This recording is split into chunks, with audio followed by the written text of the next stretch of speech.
दोस्तों सामान्य हिंदी से संबंधित अध्याय 1 जो कि भाषा हिंदी भाषा एवं हिंदी की बोलियों से संबंधित है। उसकी पिछली 3 क्लासों में हम इन सभी पॉइंट्स को पढ़ चुके हैं। और दोस्तों हम जो पढ़ रहे थे वो हिंदी की बोलियां एवं उनके क्षेत्र को पढ़ रहे थे, जिसके अंतर्गत हम हिंदी की जो 5 उपभाषाएं हैं, पश्चिमी हिंदी, राजस्थानी हिंदी, बिहारी हिंदी, पहाड़ी हिंदी और पूर्वी हिंदी। तो उसमें हम पश्चिमी हिंदी और उसमें जो बोलियां आती है उससे संबंधित जितने भी इम्पोर्टेंट क्वेश्चन बन सकते थे वो सभी हमने पिछली क्लासों में पढ़े थे। और आज की इस क्लास में हम पूर्वी हिंदी, बिहारी हिंदी, पहाड़ी हिंदी और राजस्थानी हिंदी को पढ़कर जितने भी इम्पोर्टेंट क्वेश्चन हैं इनसे संबंधित इस टॉपिक को कंप्लीट करेंगे।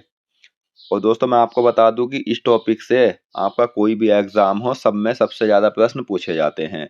चाहे तो आप मेरी इस बात को आजमा कर देख लेना, कोई भी प्रैक्टिस सेट आप उठा लेना। तो चलिए शुरू करते हैं। तो फ्रेंड्स पूर्वी हिंदी जो उपभाषा क्षेत्र है उसके अंतर्गत हिंदी की 3 बोलियां आती है। वो कौन कौन सी है? अवधी, बघेली और छत्तीसगढ़ी। और यहाँ से कैसे प्रश्न पूछे जाते हैं वो भी मैंने इस वीडियो में रखे हैं,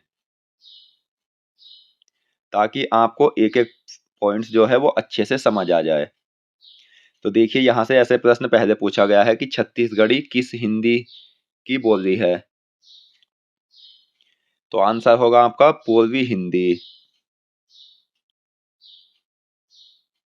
नेक्स्ट है पूर्वी हिंदी उपभाषा की बोलियों का जो विकास हुआ है वो अर्धमागधी अपभ्रंश से हुआ है। अपभ्रंश कौन कौन से होते हैं ये भी हम पिछली वीडियो में पढ़ चुके हैं। और जो पश्चिमी हिंदी है उसका विकास हुआ है शौरसेनी अपभ्रंश से। आप पिछली क्लासों को भी अटेंड कर लेना, उससे आपका यह टॉपिक बिल्कुल क्लियर हो जाएगा। तो पूर्वी हिंदी विकसित हुई है, ये हुई है अर्धमागधी अपभ्रंश से। अब फ्रेंड्स पूर्वी हिंदी के अंतर्गत आने वाली जो बोलियां है उन्हें हम डिटेल से समझेंगे। तो पहली है अवधी। अवधी जो है वो पूर्वी हिंदी के अंतर्गत आने वाली बोली है। अवधी बोली का केंद्र अयोध्या है और अयोध्या का विकसित रूप ही अवध है, जिससे अवधी बना है। और अवधी का जो उद्भव हुआ है वो अर्धमागधी अपभ्रंश से हुआ है, यह भी आपको याद रखना है।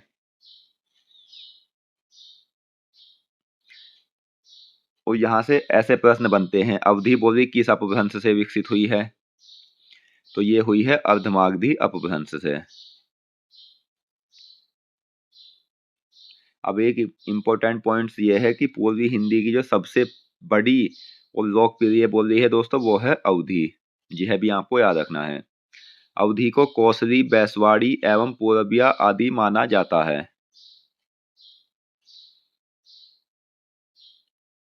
अब हम अवधी की उपबोली के बारे में जानते हैं। तो अवधी का की जो अन्य उपबोली है बैसवाड़ी, मिर्जापुरी, बनोगी, बिहारी और पूर्वी है, यह आपको याद रखना है। अवधी की प्रसिद्ध उपबोली जो है वो काकांडी है, यह भी आपको याद रखना है। ये जितने भी मैंने पॉइंट्स रखे हैं वो सभी के सभी इम्पोर्टेंट है। ये आप तब समझ पाओगे जब मैं इससे आगे इस टॉपिक की जो प्रैक्टिस सेट वीडियो है वो लाऊंगा। उसमें जो प्रश्न जितनी बार पूछे गए हैं या किन किन परीक्षाओं में पूछे गए हैं वो भी मैंने साथ में उस वीडियो में रखे हैं। अवधी बोली की प्रमुख रचनाएं कौन कौन सी है? तो पद्मावत जो है वो अवधी बोली में है। और दोस्तों पद्मावत के जो रचनाकार है मलिक मोहम्मद जायसी है। यह ठेठ अवधी भाषा में लिखा हुआ है।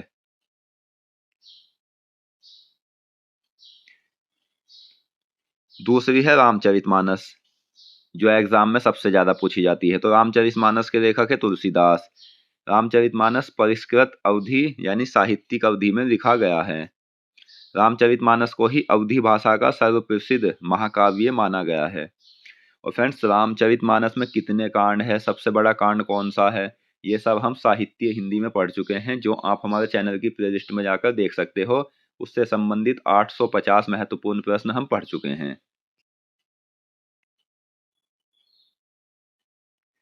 और साहित्य हिंदी के अंतर्गत रचनाएं, हिंदी के पुरस्कार, हिंदी में प्रथम कहानी, जीवनी, उपन्यास, निबंध, इस प्रकार से प्रश्न पूछे जाते हैं।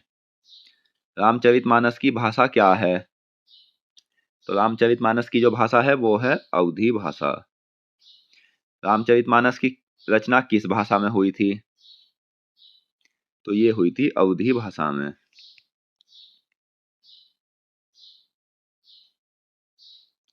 जायसी ने अवधी भाषा के सरल एवं साधारण रूप को अपनाया था। देश के बाहर फिजी में अवधी बोलने वालों की संख्या अच्छी खासी है।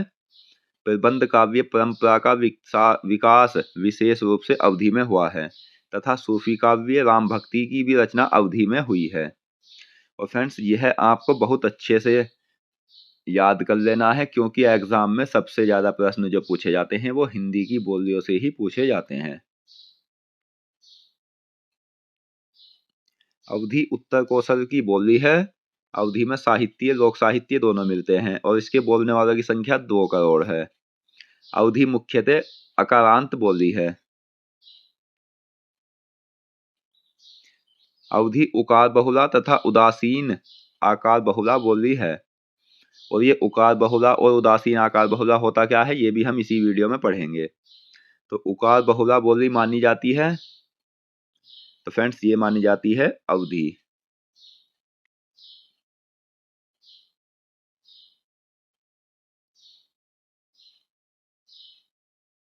अवधी बोली के जो क्षेत्र है वो हम जानते हैं। तो अवधी बोली अवध, अयोध्या प्रांत के आसपास लखीमपुर खीरी, बहराइच, बाराबंकी, लखनऊ, रायबरेली, सीतापुर, उन्नाव, फैजाबाद, गोंडा, सुल्तानपुर, इलाहाबाद, फतेहपुर, प्रतापगढ़, मिर्जापुर, बस्ती आदि में बोली जाती है। और यहाँ से कैसे प्रश्न बनते हैं? तो फ्रेंड्स यहाँ से प्रश्न बनते हैं जैसे बहराइच, सुल्तानपुर, रायबरेली किस बोली के क्षेत्र है? तो ये है अवधी के क्षेत्र।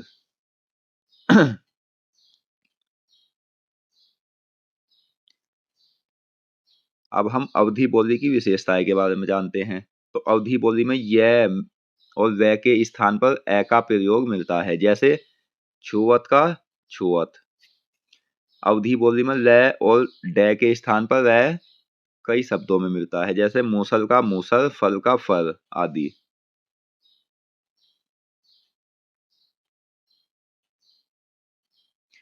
फ्रेंड्स, अवधी काव्य भाषा के 2 रूप मिलते हैं और अवधी बोली के 3 स्थानीय भेद है, जैसे पश्चिम कन्नौजी, पूर्व भोजपुरी, दक्षिण बुंदेली। ये अवधी भाषा के 3 स्थानीय भेद है। अब पूर्वी हिंदी के अंतर्गत आने वाली दूसरी बोली यानी बघेली के बारे में जानते हैं। तो बघेली पूर्वी हिंदी उपभाषा की बोली है। बघेली का विकास अर्धमागधी अपभ्रंश से हुआ है। बघेली राजपूतों के आधार पर रीवा तथा आसपास का इलाका बघेलखंड कहलाता है और वहां की बोली बघेलखंडी या बघेली होती है। बघेली को अवधी की एक उपबोली माना गया है, इसलिए बघेली को दक्षिणी अवधी कहा जाता है। यहां से एक इंपॉर्टेंट क्वेश्चन ये बनता है कि दक्षिणी अवधी किसे कहा गया है? तो आंसर होगा आपका बघेली। बघेली का प्रमुख केंद्र रीवा होने के कारण बघेली रीवाई भी कहलाती है। बघेली उदासीन आकार बहुला बोली है और इसमें केवल लोक साहित्य है। यहां से पहले कैसे क्वेश्चन पूछा गया है, तो बघेली बोली का संबंध किस उपभाषा से है? तो ये हम पीछे पढ़ चुके हैं। तो ये है पूर्वी हिंदी के अंतर्गत आने वाली बोली। दोस्तों, बघेली की जो उपबोली है वो कौन कौन सी है? गहोरा, तिरहावी, जुहार बघेली की प्रमुख उपबोली है तथा बघेली की अन्य उपबोली है बुंदेली, बनाफरी, मरारी, पोवारी, कुमारी, ओझी, गोंडवानी, केवटी। ये बघेली की उपबोलियां हैं। और दोस्तों, इससे बाद में हम सामान्य हिंदी के अंतर्गत आने वाले जैसे विलोम शब्द, पर्यायवाची शब्द, उपसर्ग, प्रत्यय शब्द, रूढ़ शब्द, बहुव्रीहि शब्द, इनसे संबंधित और जो जितने भी शब्द हैं वो सब हम एक साथ पढ़ेंगे और उस नियम से पढ़ेंगे ताकि आप एक एक क्वेश्चन को बहुत अच्छे से समझ सको। तो वो क्लास भी आप अटेंड कर लेना। नेक्स्ट है बघेली के क्षेत्र। रीवा, सतना, दमोह, जबलपुर, मंडला, बालाघाट, फतेहपुर, हमीरपुर, बांदा, शहडोल, मैहर, नागौद, चित्रकूट, ये बघेली के क्षेत्र है।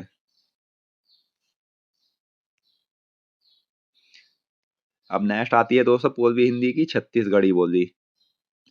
छत्तीसगढ़ी बोली का मुख्य केंद्र छत्तीसगढ़ होने के कारण इस बोली का नाम छत्तीसगढ़ी पड़ा। छत्तीसगढ़ी पूर्वी हिंदी की बोली है। इसका विकास अर्धमागधी अपभ्रंश के दक्षिणी रूप से हुआ है। छत्तीसगढ़ी में साहित्य का अभाव यानी कमी है। छत्तीसगढ़ी लोकगीतों से संपन्न भाषा है। छत्तीसगढ़ी दक्षिण कौशल की भाषा है। और छत्तीसगढ़ी बोली की जो उपबोलियां है वो सरगुजिया, बैसानी और हल्बी है। और इसकी अन्य बोलियां है सदरी, कोरबा, बिजवारी, कगला, मुलिया, सतनामी, कांकेरी, बिलासपुर और हल्की। छत्तीसगढ़ी बोली के क्षेत्र सरगुजा, कोरिया, बिलासपुर, रायगढ़, खैरागढ़, रायपुर, दुर्ग, नंदगांव, कांकेर, सारगढ़ आदि ये छत्तीसगढ़ी बोली के क्षेत्र हैं।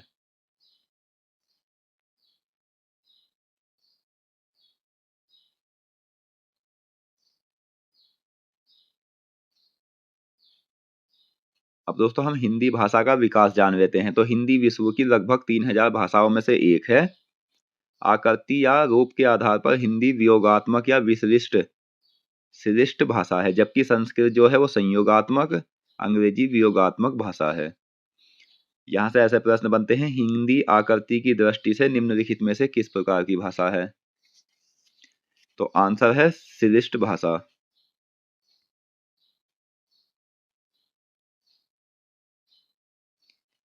विश्व की 10 सबसे ज्यादा बोली जाने वाली भाषाओं में हिंदी का स्थान तीसरा, अंग्रेजी का पहला एवं चीनी भाषी भाषा मंदारिन का दूसरा स्थान है।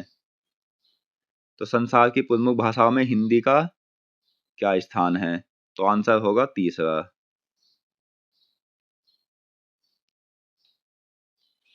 अब नेक्स्ट है दोस्तों हमारी तीसरी उपभाषा जो कि राजस्थानी हिंदी या राजस्थानी उपभाषा है।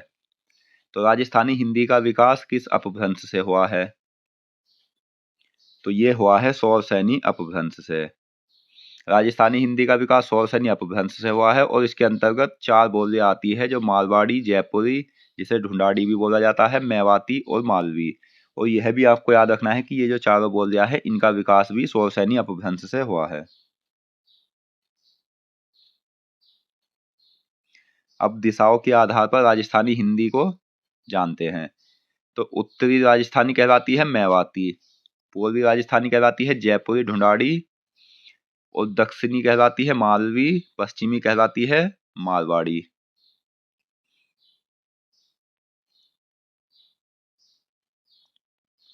जयपुरी या ढूंढाड़ी या पूर्वी राजस्थानी। तो जयपुरी को जॉर्ज ग्रियर्सन पूर्वी राजस्थानी कहते हैं। जयपुरी शौरसैनी अपभ्रंश के उपनागर रूप से विकसित हुई है। अजमेर, किशनगढ़, हडोती को भी जयपुरी में शामिल किया गया है। स्थानीय लोग जयपुरी को ढूंढाड़ी या जयपुरिया भी कहते हैं। पूर्वी राजस्थानी या जयपुरी में केवल लोक साहित्य उपलब्ध है, यह भी आपको याद रखना है। दोस्तों अगर आपको वीडियो पसंद आ रही है तो प्लीज वीडियो को लाइक करें और हमारे चैनल को सब्सक्राइब करें और हमें कमेंट बॉक्स में बताएं कि आपको यह वीडियो कैसी लगी। जयपुरी का क्षेत्र। तो जयपुरी बोली का जो प्रमुख क्षेत्र है वो जयपुर है। अजमेर, किशनगढ़ में भी जयपुरी बोली जाती है।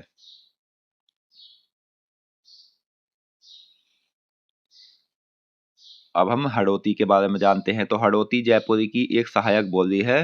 हाड़ा राजपूतों द्वारा शासित होने के कारण कोटा, बूंदी, बारा एवं झालावाड़ का क्षेत्रफल हाड़ौती कहलाता है।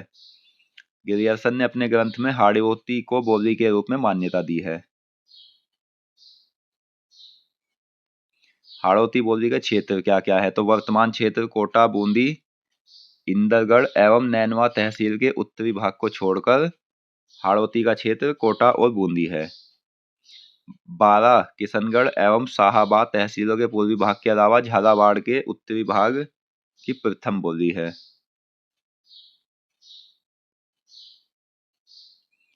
अब राजस्थानी हिंदी के अंतर्गत आने वाली हम दूसरी बोली को जानते हैं, मारवाड़ी, जो पश्चिमी राजस्थानी कहलाती है। मारवाड़ी का विकास सौरसैनी अपभ्रंश से हुआ है तथा मारवाड़ी राजस्थानी हिंदी उपभाषा के अंतर्गत आती है। मारवाड़ी पश्चिमी राजस्थान की बोली है, जिस कारण मारवाड़ी को पश्चिमी राजस्थानी भी कहा जाता है। मारवाड़ी में साहित्य और लोक साहित्य दोनों पर्याप्त मात्रा में उपलब्ध है तथा मीरा के पद भी मारवाड़ी बोली में है। ये क्वेश्चन पहले भी पूछा गया है, तो आपको याद रखना है कि मीरा के पद जो है वो मारवाड़ी में है। मारवाड़ी के क्षेत्र, तो मारवाड़ी का क्षेत्र जोधपुर, अजमेर, किशनगढ़, मेवाड़, जैसलमेर, बीकानेर, सिरोही आदि ये मारवाड़ी बोली के क्षेत्र हैं। अब राजस्थानी हिंदी के अंतर्गत तीसरी बोली आती है, वो जानते हैं, वो है मेवाती, जो उत्तरी राजस्थानी कहलाती है। मेवाती उत्तरी राजस्थानी भाषा है। मेवाती का विकास सौरसैनी अपभ्रंश से हुआ है और मेवाती की मिश्रित बोली अहीरवाटी है। मेवाती का क्षेत्र क्या क्या है, तो अलवर, गुड़गांव, भरतपुर, दिल्ली, करनाल का पश्चिमी क्षेत्र ये मेवाती बोली का क्षेत्र है।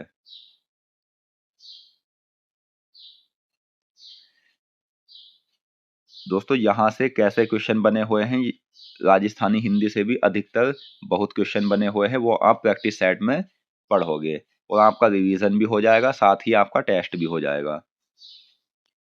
नेक्स्ट है मालवी, जो दक्षिणी राजस्थानी कहलाती है। तो मालवी को दक्षिणी राजस्थानी भी कहते हैं। यह सौरसैनी अपभ्रंश से विकसित है। मालवी का मुख्य केंद्र मालवा है। मालवी के क्षेत्र के बारे में जानते हैं, तो इंदौर, उज्जैन, देवास, रतलाम, भोपाल, होशंगाबाद आदि ये मालवी बोली के क्षेत्र है।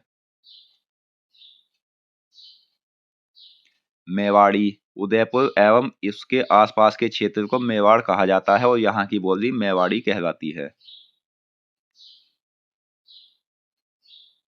अब दोस्तों हम पहाड़ी हिंदी, जो पहाड़ी उपभाषा है, उसके बारे में जानते हैं। तो पहाड़ी हिंदी के अंतर्गत कुल 3 बोली क्षेत्र आते हैं: पश्चिमी पहाड़ी, मध्यवर्ती पहाड़ी और पूर्वी पहाड़ी।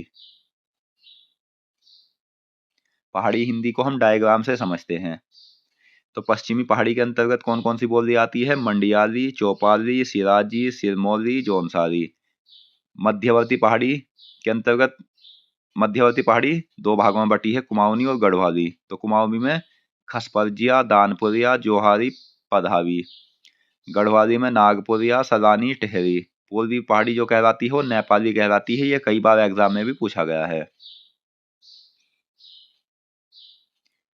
तो सबसे पहले हम पश्चिमी पहाड़ी के बारे में जानते हैं। तो पश्चिमी पहाड़िया की लगभग 30 बोलियां है तथा डॉक्टर सुनील कुमार चटर्जी ने इन बोलियों का विकास खस अपभ्रंश से तथा सौरसैनी अपभ्रंश से माना है। पश्चिमी पहाड़ी का क्षेत्र जौनसर, शिमला, मंडी तथा चंबा है। मध्यवर्ती पहाड़ी के 2 भेद हैं, गढ़वाली और कुमाऊनी। मध्यवर्ती पहाड़ी का क्षेत्र गढ़वाल, कुमाऊं के आसपास का क्षेत्र है। तो दोस्तों पहाड़ी हिंदी से जो ज्यादातर प्रश्न आते हैं वो यहीं से आते हैं और आपको याद रखना है कि गढ़वाली और कुमाऊनी ये मध्यवर्ती पहाड़ी के भेद है। गढ़वाली गढ़वाल मंडल में बोली जाती है, जिसका प्रमुख केंद्र श्रीनगर है। अब नेक्स्ट है पूर्वी पहाड़ी। कुछ विद्वानों ने नेपाली को पूर्वी पहाड़ी माना है। पूर्वी पहाड़ी को गोरखाली, खसखुरा भी कहते हैं और पूर्वी पहाड़ी क्षेत्र में चीनी तिब्बती भाषा परिवार की नेवारी बोली का भी व्यापक प्रयोग होता है। अब हम अंतिम उपभाषा जो कि 5वीं उपभाषा है उसके बारे में जानते हैं, बिहारी हिंदी। बिहारी हिंदी का विकास किस अपभ्रंश से हुआ है? तो बिहारी हिंदी का विकास हुआ है मागधी अपभ्रंश से। और बिहारी हिंदी के अंतर्गत दोस्तों 3 बोलियां आती है जो कि मैथिली, मगधी और भोजपुरी है। मगधी को मगही भी कहा जाता है।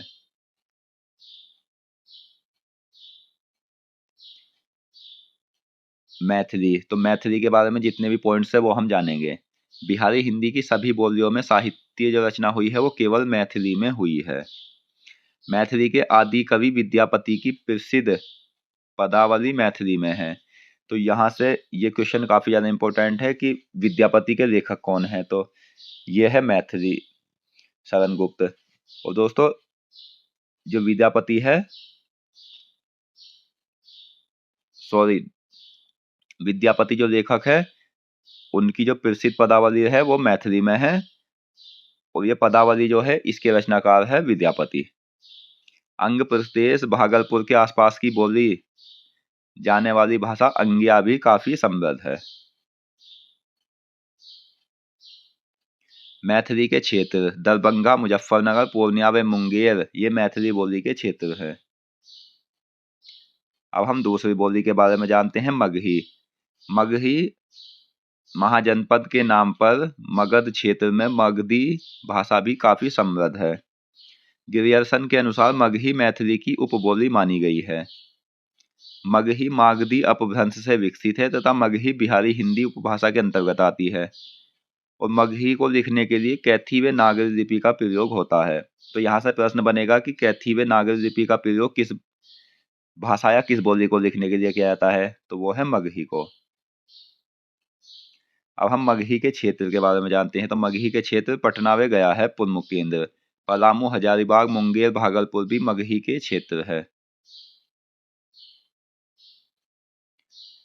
अब दोस्तों हम तीसरी बोली के बारे में जानते हैं, जहां से ज्यादा प्रश्न बनते हैं बिहारी हिंदी के। तो पश्चिम में भोजपुरी बिहार के शाहाबाद जिले के एक कस्बे भोजपुर के नाम पर भोजपुरी का नामकरण हुआ। भोजपुरी का प्रसार बिहार से अधिक उत्तरी पूर्वी उत्तर प्रदेश पूर्वांचल में है। यानी यह आपको याद रखना है कि भोजपुरी का जो प्रसार है वो बिहार से भी अधिक पूर्वी उत्तर प्रदेश पूर्वांचल में है। भोजपुरी को पूर्वी भी कहते हैं। यहाँ से प्रश्न पूछा गया है ये। भोजपुरी का विकास मागधी अपभ्रंश के पश्चिमी रूप से हुआ है, और हिंदी प्रदेश में भोजपुरी बोलने वाले सबसे अधिक है। ये इंपॉर्टेंट क्वेश्चन है। भोजपुरी का क्षेत्र बनारस, जौनपुर, मिर्जापुर, गाजीपुर, बलिया, गोरखपुर, आजमगढ़, बस्ती, शाहाबाद, चंपारण, साटन ये भोजपुरी के क्षेत्र है।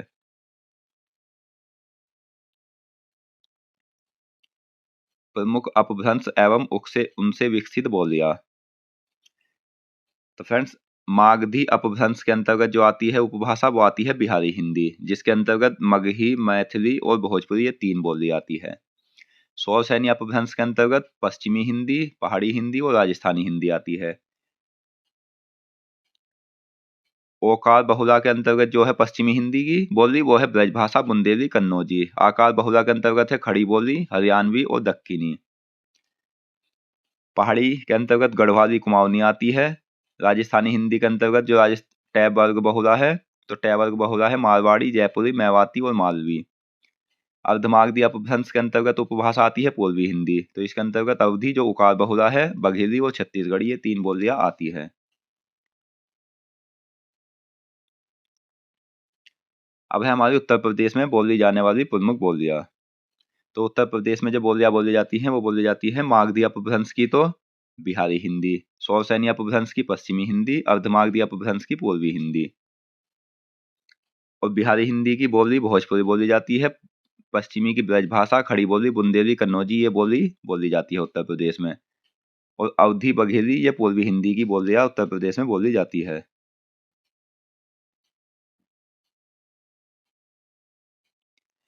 अब दोस्तों हिंदी भाषा की विशेषताएं के बारे में जान लेते हैं। तो अन्य भारतीय भाषाओं की तरह ही हिंदी भी संस्कृत पर आधारित है, पर इसने संस्कृत का आधुनिकीकरण नहीं किया है।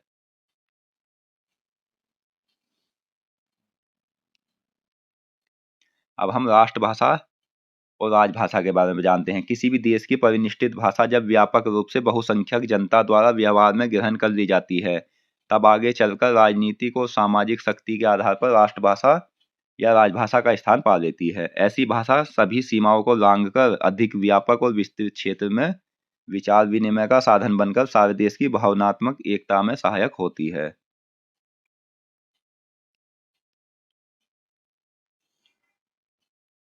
दोस्तों भारत में 23 विकसित भाषाएं हैं, पर हमारे देश के राष्ट्रीय नेताओं ने हिंदी भाषा को राजभाषा यानी राष्ट्रभाषा नहीं, राजभाषा का गौरव प्रदान किया है। संविधान के अनुसार हिंदी भारत की राष्ट्रभाषा न होकर राजभाषा है। यह आपको याद रखना है, कई बार एग्जाम में पूछा गया है। ज्यादातर स्टूडेंट राष्ट्रभाषा करते हैं, जो कि गलत है। हिंदी जो है वो भारत की राजभाषा है। और वैधानिक दृष्टि से इसे राजभाषा कहना चाहिए, न कि राष्ट्रभाषा। भ्रम से हिंदी राष्ट्रभाषा समझी जाती है, जो कि एक गलत है। हिंदी भारत की राजभाषा है और अंग्रेजी सहायक भाषा है।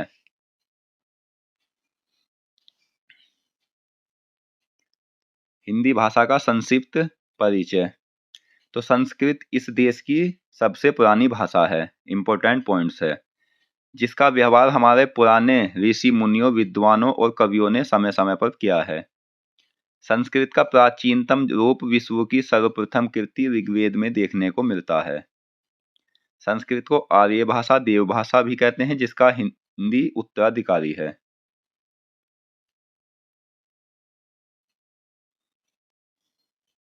हिंदी का नामकरण। तो हिंदी, हिंदू, हिंदुस्तान यह शब्द फारसी भाषा के हैं। जहां तक हिंदी शब्द के भारत के साहित्य में प्रयोग की बात है, तो 13वीं सदी के प्रारंभ में भारत के फारसी कवि औफी ने सर्वप्रथम हिंदवी शब्द का प्रयोग किया था। 16वीं सदी में जायसी ने भी हिंदवी शब्द का प्रयोग किया था और 17वीं सदी तक मुसलमान कवियों द्वारा हिंदवी और हिंदी दोनों ही शब्दों का प्रयोग किया जाता है। और यहां से प्रश्न कैसे बने हैं वो आप प्रैक्टिस सेट में देखोगे। 18वीं सदी में जब अंग्रेजों का आगमन हुआ, तब हिंदी को हिंदुस्तानी संज्ञा दी गई, किंतु हिंदी नाम को ही भारतीय जनमानस ने स्वीकार किया। ज्ञातव्य है कि हिंदी शब्द मूलतः फारसी भाषा का है, न कि हिंदी भाषा का। हिंदी को राजभाषा के रूप में 14 सितंबर 1949 को स्वीकार किया गया। इसी कारण प्रतिवर्ष 14 सितंबर को हिंदी दिवस मनाया जाता है। धारा 343 के अनुसार भारतीय संघ की राजभाषा हिंदी एवं लिपि देवनागरी है। ये भी कई बार पूछा गया है। कुछ अन्य महत्वपूर्ण प्रश्न जान लेते हैं। तो रांगड़ी बोली कहाँ बोली जाती है? तो ये बोली जाती है हरियाणा में। गाजीपुर में बोली जाने वाली प्रमुख बोली है भोजपुरी। अपभ्रंश की पैसाची बोली से किसका संबंध है? तो पंजाबी का। पवारी किस बोली से संबंधित है? बुंदेली से। अंगिका किस राज्य की बोली है? तो अंगिका बिहार राज्य की बोली है। किस क्षेत्र की बोली को काशिका कहा जाता है? तो ये कहा जाता है वाराणसी। उत्तर प्रदेश की भोजपुरी बोली विदेशों में बोली जाती है। किसी भाषा का जन्म सबसे पहले जो होता है दोस्तों, वो बोली के रूप में ही होता है। सर्वाधिक फिल्में भोजपुरी बोली में बनती है। डॉक्टर सुनीति कुमार चटर्जी ने भीली को राजस्थानी उपभाषा की बोली माना है। गिरियर्सन ने खड़ी बोली को देसी हिंदुस्तानी तथा गंवारी बोली बोला है।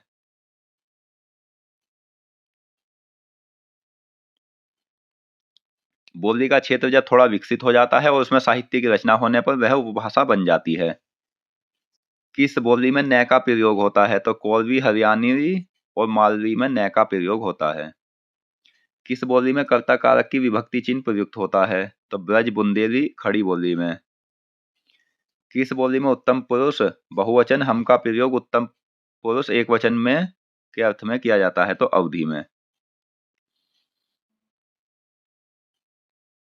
कर्ता के साथ न का प्रयोग न होना किस भाषा की विशेषता है? तो यह है पूर्वी हिंदी की विशेषता। वाराणसी, गोरखपुर, आरा के मध्य भोजपुरी बोली जाती है। मध्य प्रदेश की प्रमुख 3 बोली है, जो कौन कौन सी है? मालवी, बुंदेली और निमाड़ी। पूर्वांचल की मुख्य बोली भोजपुरी है।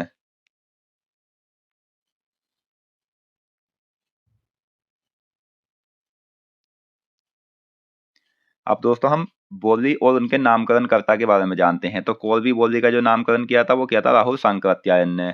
ब्रज बोली का किया था ईश्वर चंद्र गुप्त ने। डिंगल का किया था बांकीदास ने। बिहारी का किया था गिरियर्सन ने। और यहाँ से भी एग्जाम में काफी क्वेश्चन पूछे गए हैं, वो आप प्रैक्टिस सेट में देखोगे। भोजपुरी का नामकरण किया था रेमंड ने। मैथिली का किया था कोलबर्ग ने। राजस्थानी भाषा का किया था गिरियर्सन ने। तो दोस्तों आज की इस वीडियो में हमने सामान्य हिंदी का अध्याय 1, जो कि भाषा, हिंदी भाषा और उनकी बोलियों से संबंधित है, उसकी 4 क्लास पढ़कर हमने पहला टॉपिक बिल्कुल कंप्लीट किया है। और आप इन सभी क्लासों को देखकर कोई भी एग्जाम दे लेना। सबसे ज़्यादा प्रश्न तो इस अध्याय से पूछे ही जाते हैं और आपको इन वीडियो के बाहर एक भी प्रश्न नहीं मिलेगा। और यह बात आप प्रैक्टिस सेट, जो हम नेक्स्ट प्रैक्टिस सेट लाएंगे इसका, उस वीडियो में आप देखकर समझ जाओगी कि जो मैंने आपको पढ़ाया हुआ है यह कितना इम्पोर्टेंट पढ़ाया है। तो मिलते हैं नेक्स्ट वीडियो में, धन्यवाद।